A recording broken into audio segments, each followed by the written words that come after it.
Bismillahirrahmanirrahim. Assalamu alaikum students. How are you all? I hope that you all are doing good. Students, in today's lecture we are going to study the subject science for grade 6 from chapter number 2, and the name of the chapter is the human transport system. The topics include the blood circulation, arteries, veins and capillaries, and comparing the three types of blood vessels. The first topic is the blood circulation. Blood circulation के बारे में पहले भी briefly हमने इस chapter के start में पढ़ा था, लास्ट वीडियो लेक्चर में. आज हमने ब्लड सर्कुलेशन को डिटेल में पढ़ना है कि कौन कौन सी ब्लड वेसल्स जो हैं वो ब्लड सर्कुलेशन में इन्वॉल्व होती हैं, कौन सी ब्लड वेसल्स जो हैं वो कलेक्ट करती हैं पूरी बॉडी से ब्लड और हार्ट तक लेकर आती हैं, और कौन सी ब्लड वेसल्स हैं वो हार्ट से ब्लड जो है वो पूरी बॉडी को सप्लाई करती हैं. तो फर्स्ट ऑफ ऑल आप लोगों ने स्टूडेंट्स ये याद रखना है कि जब भी ब्लड वेसल्स की बात होती है तो तीन ब्लड वेसल्स जो हैं वो सामने आती हैं, आर्टरीज, वेन्स एंड कैपिलरीज. तो वेन्स जो होती हैं वो ब्लड वेसल्स हैं जो कि पूरी बॉडी से ब्लड कलेक्ट करती हैं और हार्ट की राइट साइड पर ब्लड जो है वो लेकर आती हैं. और जो आर्टरीज हैं वो ब्लड वेसल्स हैं जो कि ब्लड को हार्ट की लेफ़्ट साइड से पूरी बॉडी तक सप्लाई करती हैं. तो जैसे कि इस पैराग्राफ में भी लिखा हुआ है, इस वक्त स्लाइड पे आपको जो कंटेंट नज़र आ रहा है, राइट साइड पे हार्ट की वेन्स जो है वो पूरी बॉडी से ब्लड लेकर आ रही होती हैं, पूरी बॉडी के सेल से. और ये जो ब्लड आ रहा होता है ये इसमें ऑक्सीजन नहीं होती, इसके अंदर वेस्ट कार्बन डाइऑक्साइड मौजूद होती है जो कि सेल्स के रेस्पिरेटिंग प्रोसेस में सिक्रीट होती है. यानी इस ब्लड को हम क्या कहेंगे, D oxygenated. D means removal, oxygenated mean oxygen. तो इस ब्लड में ऑक्सीजन नहीं होती, इसलिए हम इसे डी ऑक्सीजनेटेड ब्लड कहते हैं. और ये जो है must be pumped through an artery to the lungs. अब ये जो डी ऑक्सीजनेटेड ब्लड वेन्स हमारी बॉडी से हार्ट तक लेकर आई हैं, देन ये डी ऑक्सीजनेटेड ब्लड जब हार्ट से लंग्स तक जाएगा तो इसे एक आर्टरी लेकर जाएगी. आपने हमेशा एक बात याद रखनी है कि हम जब बॉडी की सर्कुलेशन पढ़ रहे होते हैं कि बॉडी में ब्लड सप्लाई कैसे हो रही है, यानी कौन सी ब्लड वेसल्स जो हैं बॉडी से ब्लड हार्ट तक लेकर आ रही हैं और हार्ट से पूरी बॉडी में सप्लाई कर रही हैं. लेकिन जब दूसरी सर्कुलेशन की बात होती है, हार्ट और लंग्स के मिड में जो सर्कुलेशन होती है ब्लड को ऑक्सीजनेटेड करने के लिए, यानी लंग्स में जाकर जब ऑक्सीजन ऐड होती है तो ये जो सर्कुलेशन होती है हार्ट के और लंग्स के दरमियान, यहाँ पे ब्लड वेसल्स का फंक्शन बिल्कुल ऑपोजिट होता है.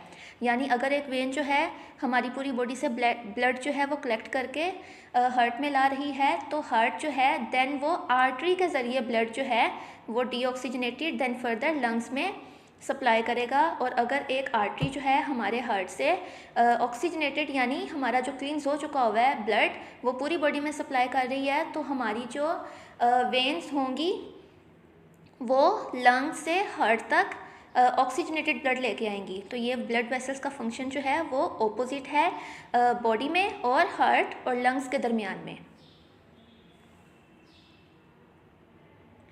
और क्लास आप लोगों ने एक बात और याद रखनी है कि एक कंप्लीट सर्कुलेशन में ब्लड जो है वो एक हार्ट में से 2 टाइम्स गुजरता है. पहले एट्रिया कॉन्ट्रैक्ट होते हैं, देन वेंट्रिकल्स कॉन्ट्रैक्ट होते हैं, और वेंट्रिकल्स जब कॉन्ट्रैक्ट होते हैं तो ब्लड कहाँ जाता है, लंग्स के पास, ठीक है. और देन लंग्स से प्योरीफाई होकर ब्लड जो है वो वापस हार्ट के अंदर आता है, प्योरीफाई होकर देन पूरी बॉडी को सप्लाई करता है. तो ये 2 टाइम्स ब्लड जो है वो हार्ट में से पास करता है और एक कंप्लीट सर्कुलेशन बनाता है.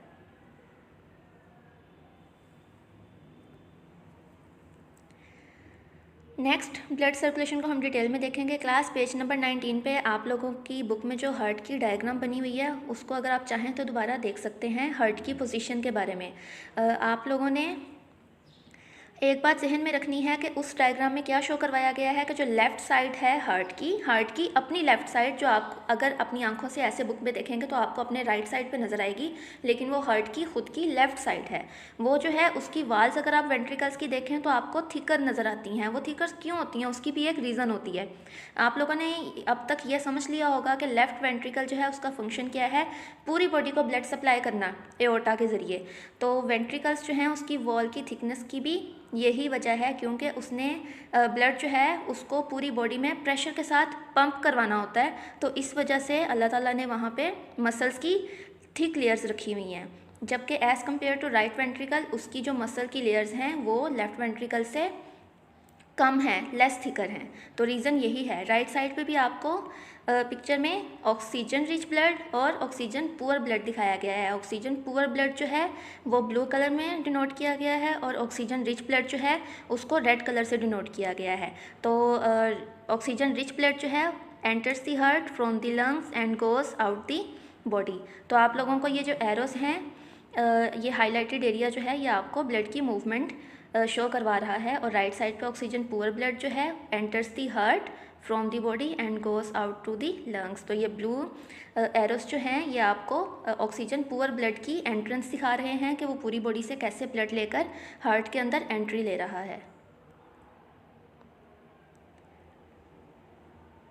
देन स्टूडेंट्स, अगर हम कुछ लोगों को कहें कि उनका हार्ट किस जगह पे प्लेस करता है तो लोग कहाँ पे हाथ रखकर बताते हैं, लेफ़्ट साइड पे।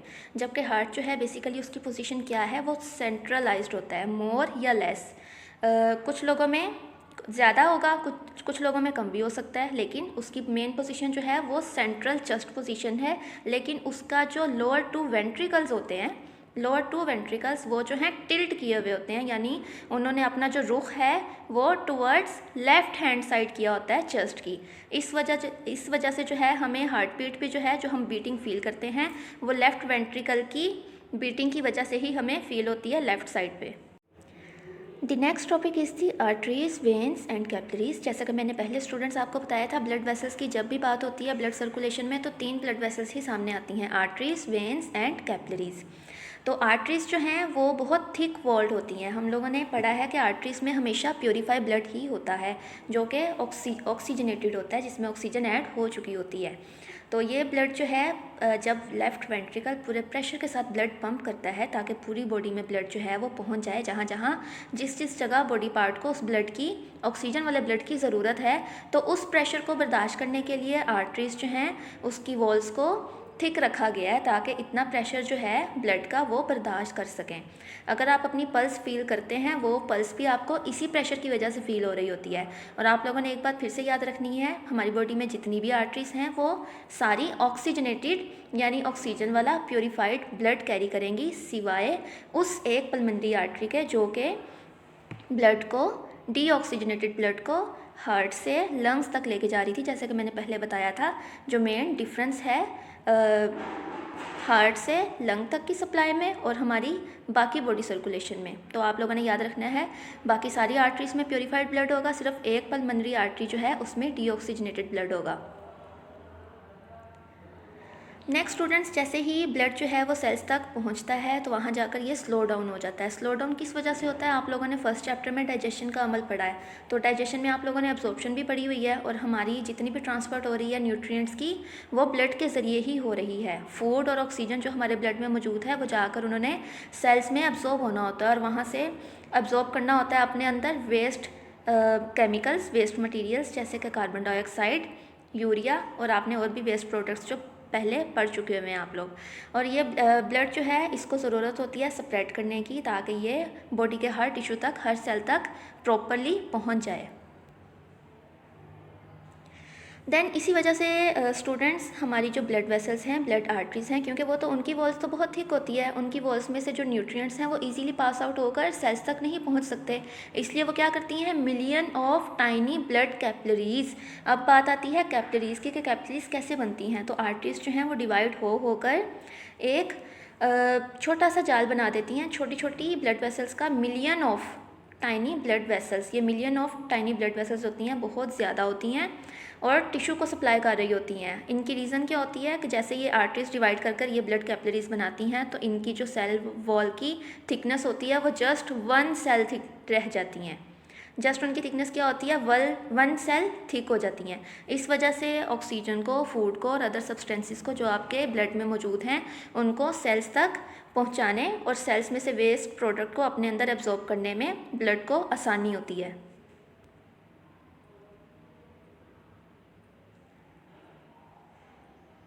नेक्स्ट स्टूडेंट्स, जैसे ही ब्लड जो है वो टिश्यूज़ को लीव करता है, हमने सप्लाई तो देख ली कि आर्टरीज लेकर आ रही थी, आर्टरीज बहुत थिक थी, जैसे ही वो टिश्यू के पास पहुंची हैं वो डिवाइड हो गई हैं, उन्होंने पतली पतली स्किन लेयर वाली कैपिलरीज बना दी हैं। अब जब उन टिश्यूज़ को उस ब्लड ने लीव करना है, देन कौन सी ब्लड वेसल्स होंगी जो लेकर जाएंगी टिश्यू से ब्लड को टुवर्ड्स दी हार्ट, तो वो ब्लड वेसल्स होंगी वेन्स। वेन्स कैरी करती हैं ब्लड को पूरी बॉडी से लेकर दोबारा हार्ट तक। और अब वेन्स जो हैं वो ब्लड को कैरी करवा रही हैं एब्जॉर्प्शन के बाद, तो इसका मतलब जो ब्लड वेन्स कैरी कर रही हैं उसमें ऑक्सीजन नहीं होगी, वो ब्लड क्या कहलाएगा? Deoxygenated. D mean removal, oxygenated mean oxygen, तो ऑक्सीजन जो है वो रिमूव हो चुकी हुई है। Except for the pulmonary when, यहाँ पे फिर से वही बात आ गई जो कि पल्मनरी आर्टरी को हमने डिस्कस किया था कि सारी बॉडी की वेन्स जो हैं उन सब में डीऑक्सीजनेटेड ब्लड होगा सिवाय पल्मनरी वेन के। सिर्फ पल्मनरी वेन ऐसी वेन होगी जिसमें ऑक्सीजनेटेड ब्लड होगा जो कि आपकी लंग से हार्ट की तरफ oxygenated oxygen rich blood supply कर रहा होता है। तो ये आपने जो ऑपोजिट फंक्शन है ये आप लोगों ने अच्छे से याद रखना है। नेक्स्ट अगर हम देखें तो वेन्स की जो वॉल्स हैं वो उतनी थिक नहीं होती जितनी कि आर्टरीज़ की होती हैं। आर्टरीज़ की इस वजह से थिक होती थी, हमने पढ़ा था कि वेंट्रिकल्स जो हैं वो बहुत ज़ोर से पुश करता है लेफ़्ट वेंट्रिकल ताकि पूरी बॉडी में ब्लड सप्लाई पॉसिबल हो सके। लेकिन जो वेन्स हैं वो तो ब्लड लेकर आ रही हैं हार्ट की राइट साइड पे प्योरीफाई करवाने के लिए, तो इसलिए इसमें वेन्स के अंदर जो ब्लड सर्कुलेशन हो रही है उसमें हार्ट की पंपिंग जो है वो इन्वॉल्व नहीं होती, इसलिए उसमें प्रेशर भी नहीं होता और यही रीज़न है कि वेन में आपको पल्स भी फील नहीं होती। राइट साइड पे स्टूडेंट्स डायग्राम में आपको रेड कलर में आर्टरी दिखाई गई है हार्ट से जो कि ब्लड लेकर आ रही है। देन उसने क्या किया है, वो छोटी छोटी ब्लड वेसल्स में ब्रेक हो गई है जिनको हमने ब्लड कैपिलरीज़ कहा था। देन वो ब्लड कैपिलरीज़ जैसे ही उन्होंने टिश्यू को लीव किया है एब्जॉर्ब करवाने के बाद ऑक्सीजन और न्यूट्रिएंट्स जैसे ही लीव करेंगी तो आगे ब्लू कलर की आपको शो करवाई गई है कि वो कंबाइन होकर क्या बनाएंगी, आपस में एक वेन बनाएंगी। और वेन कहाँ पर लेकर जा रही है ब्लड को? Towards heart. Then students last पे देखेंगे कि वेन्स का जो है फंक्शन क्या होता है, क्योंकि वेन्स में हमने पहले पढ़ा है कि प्रेशर नहीं होता क्योंकि इसने ब्लड जो है वापस हार्ट की तरफ लेकर जाना होता है। तो इसके अंदर प्रेशर क्यों नहीं होता? क्योंकि इसको हार्ट कंट्रोल नहीं कर रहा, ये अपनी बाकी बॉडी पार्ट से ब्लड जो है जैसे कि टोस और फिंगर टिप्स ये ब्लड लेकर हार्ट की तरफ जा रही होती है। तो अब माइंड में एक क्वेश्चन आता है कि वेन्स में देन ब्लड कैसे सप्लाई हो रहा है? आर्टरीज़ का तो हमें ये पता था ना कि लेफ़्ट वेंट्रिकल ने हार्ट ने बहुत ज़ोर से प्रेशर के साथ पुश करवाया है ब्लड पूरी बॉडी में। देन अब वेन्स के बारे में ये माइंड में क्वेश्चन आता है कि वेन्स के अंदर जो ब्लड सप्लाई हो रहा है उसकी रीज़न क्या है? तो उसकी रीज़न है बॉडी के मसल्स। जिन बॉडी के मसल्स से ब्लड जो है वो वेन्स में मूव कर रहा है वो बॉडी के मसल्स ही उस ब्लड को मूव करवाते हैं वेन के अंदर। तो ये हार्ट का पंपिंग एक्शन इस चीज़ में इन्वॉल्व नहीं होता। उसके अलावा वेन्स जो हैं क्योंकि ऑपोजिट डायरेक्शन में भी मूव करती हैं, नीचे आपकी टोस से भी यानी लोअर लिम्ब से भी ब्लड फ्लो लेकर हार्ट की तरफ आ रही होती हैं। तो अल्लाह ताला ने इन वेन्स के अंदर वेल्व्स बनाए हैं यानी कि गेट्स लगाए हुए हैं जो कि उनके बैक फ्लो को रोकते हैं ताकि ब्लड अगर लोअर लिम्ब से हार्ट की तरफ आ रहा है यानी ग्रेविटी के अगेंस्ट मूव कर रहा है तो वो ब्लड जो है दोबारा वापस ना जा सके।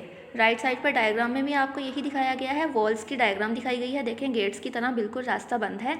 जैसे ही ब्लड फ्लो जो है नॉर्मली फ़्लो करता है हार्ट की तरफ वेन में तो वॉल्स जो हैं वो प्रेस्ड हो जाते हैं ताकि वेन में ब्लड जो है वो वापस दोबारा ना आ सके। उसके अलावा राइट साइड पे दिखाया गया है ब्लड जब ट्राई करता है रॉन्ग वे में मूव करने को तो वॉल्स के फ्लैप्स की इन साइड पे एक प्रेशर डेवलप होता है, उसकी वजह से फ्लैप्स क्या होते हैं, बिल्कुल क्लोज हो जाते हैं, प्रेस्ड हो जाते हैं आपस में और इसलिए बैक फ्लो को ब्लड के ये प्रिवेंट करते हैं। नेक्स्ट क्लास हम लोगों ने कंपैरिजन देखना है आर्टरीज़ का, कैपिलरीज़ का एंड वेन्स का। कंपैरिजन में स्टूडेंट्स फर्स्ट हम देखेंगे बारी बारी तीनों ब्लड वेसल्स के हम लोग फर्स्ट पॉइंट जो हैं वो रीड करेंगे। आर्टरीज़ में carry blood from the heart, arteries क्या करती हैं, ब्लड को कैरी करवाती हैं हार्ट से पूरी बॉडी की तरफ।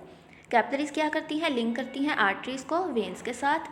देन वेन्स क्या करती हैं, कैरी करती हैं ब्लड को towards heart.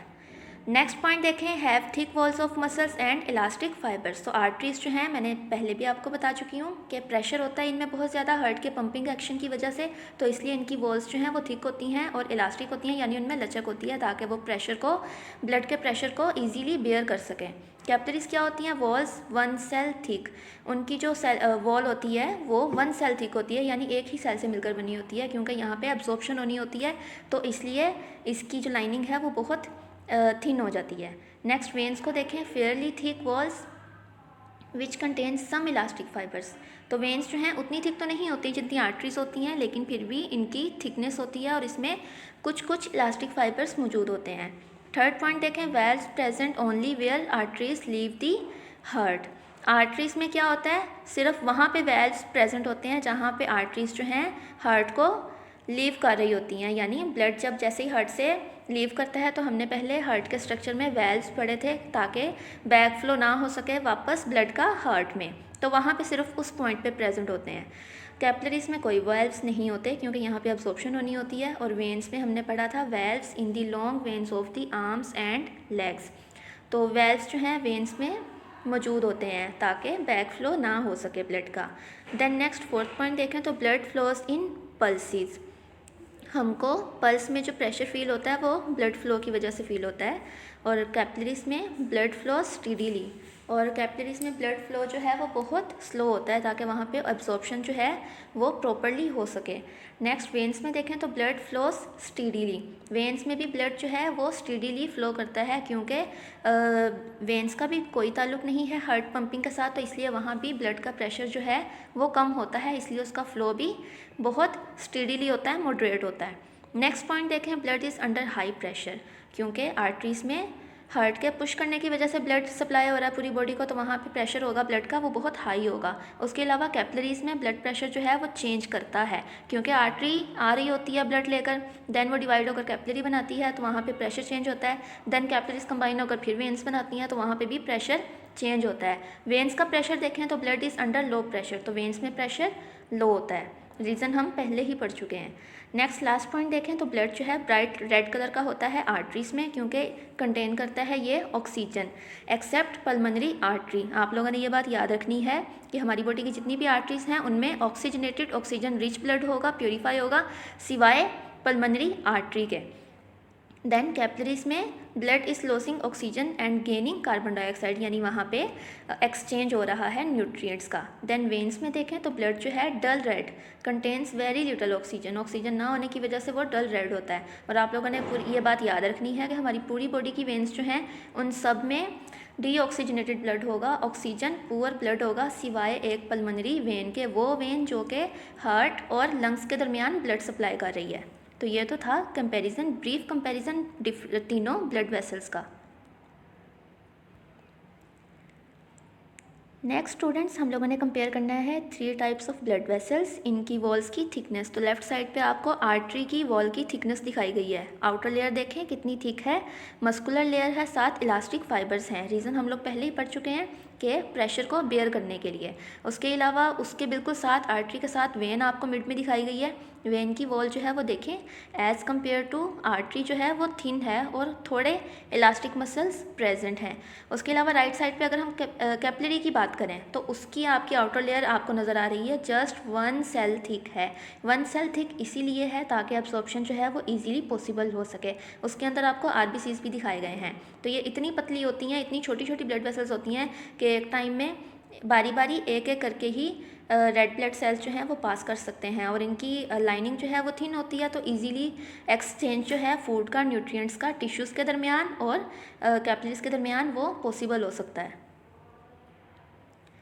Thank you students for watching. अल्लाह हाफिज़।